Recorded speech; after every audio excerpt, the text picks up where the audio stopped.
क्या हुआ जो एक दिल टूट गया। कॉलेज का पहला दिन था। सभी के सामने नए नए चेहरे थे। सभी लोग इन्हीं नए चेहरों से अपनी पहचान बनाने में लगे थे। सभी एक दूसरे से अपना परिचय करा रहे थे।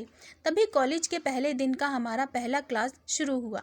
क्लास से पहले चल रहे इंट्रोडक्शन के इस सिलसिले को मैम ने और आसान बना दिया।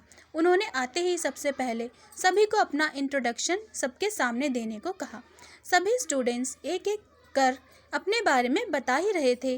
तभी जैसे ही ऋचा ने अपने बारे में कहना शुरू किया, मानो उसी क्लास में बैठे विशाल की आंखें बस उस पर ही टिक गई। विशाल बड़े ही गौर से ऋचा का इंट्रोडक्शन सुनने लगा और उसे एक एक टक देखने भी।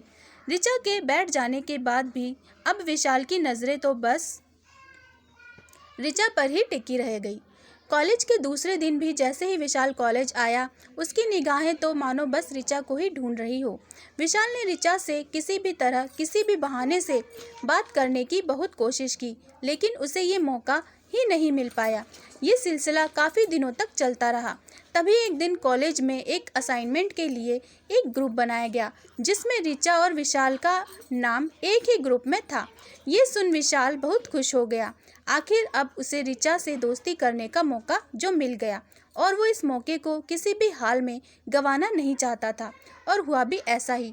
साथ असाइनमेंट बनाते हुए ऋचा और विशाल में बातचीत शुरू हुई और फिर देखते ही देखते दोस्ती भी हो गई। समय के साथ साथ अब ऋचा और विशाल काफ़ी अच्छे दोस्त बन चुके थे। लेकिन ऋचा और विशाल की दोस्ती धीरे धीरे कुछ ज़्यादा ही बढ़ने लगी। फिर एक दिन मौका देखकर विशाल ने ऋचा को प्रपोज कर दिया। ऋचा भी विशाल को मना नहीं कर पाई, क्योंकि कहीं ना कहीं उसके दिल में भी विशाल के लिए प्यार वाली फीलिंग आ चुकी थी। अब दोनों दोस्त के साथ साथ लवर्स भी बन चुके थे। इसलिए कॉलेज के बाद भी दोनों का मिलना जुलना जारी रहा।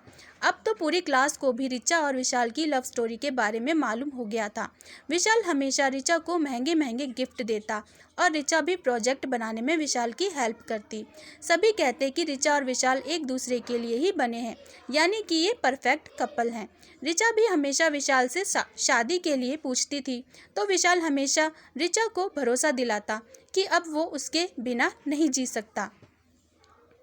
3 साल तक तो दोनों का रिलेशन बहुत अच्छा चला, लेकिन कॉलेज के बाद अब ऋचा और विशाल का मिलना काफ़ी कम हो गया। ऋचा के फ़ोन करने पर भी विशाल ठीक से उससे बात नहीं करता। वो कहता कि वो अपने पापा के बिजनेस में ध्यान दे रहा है। हालांकि ऋचा ने अपने घर में भी विशाल के बारे में सब कुछ बताया था, इसलिए उसके घर वाले भी अब उस पर विशाल से शादी का दबाव बनाने लगे। लेकिन ऋचा अब अपने घर वालों को भी कोई जवाब नहीं दे पा रही थी। फिर एक दिन ऋचा विशाल के पापा के रेस्टोरेंट पहुँच गई।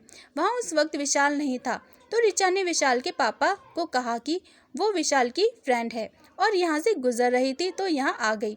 विशाल के पापा ने ऋचा को बैठाया और वेटर से कुछ खाने पीने की चीज़ें लाने को कहा। दोनों बैठकर बातें करने लगे। तभी विशाल के पापा ने कहा कि बेटा, तुम आ रही हो ना विशाल की शादी में। ये सुनकर मानो ऋचा को अपने कानों पर विश्वास ही नहीं हुआ। उसने फिर से पूछा, तो उन्होंने कहा कि हाँ, विशाल की शादी है अगले महीने और उसी की तैयारी में लगा है। बहुत खुश है वो, आखिर अपनी पसंद की लड़की से जो शादी कर रहा है। दोनों स्कूल टाइम से ही एक दूसरे को जानते हैं। ये सुन अब ऋचा बिल्कुल निशब्द हो गई और वहाँ से निकल पड़ी। घर आकर ऋचा सीधे अपने कमरे में गई और खुद को कमरे में बंद करके घंटों रोई। ऋचा ने अपने माँ और पापा को इस विषय में बताया, तो उन्होंने ऋचा को किसी तरह समझाया कि ज़िंदगी में अब तुम्हें आगे बढ़ना चाहिए और भविष्य के बारे में सोचकर अपनी आगे की ज़िंदगी खराब मत करो। लेकिन ऋचा अभी भी विशाल को भुला नहीं पाई और रोज़ रात को रोते हुए अपने दिल को दिलासा देते हुए कहती है, तो क्या हुआ जो एक दिल टूट गया। दोस्तों, आपका प्यार हमेशा सफल और सच्चा हो ये ज़रूरी नहीं होता।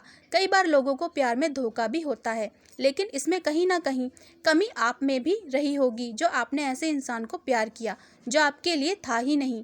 कहीं ना कहीं इंसान को परखने में गलती आपसे भी हुई होगी। कहानी पसंद आई हो तो प्लीज़ चैनल को लाइक एंड सब्सक्राइब ज़रूर करें। धन्यवाद।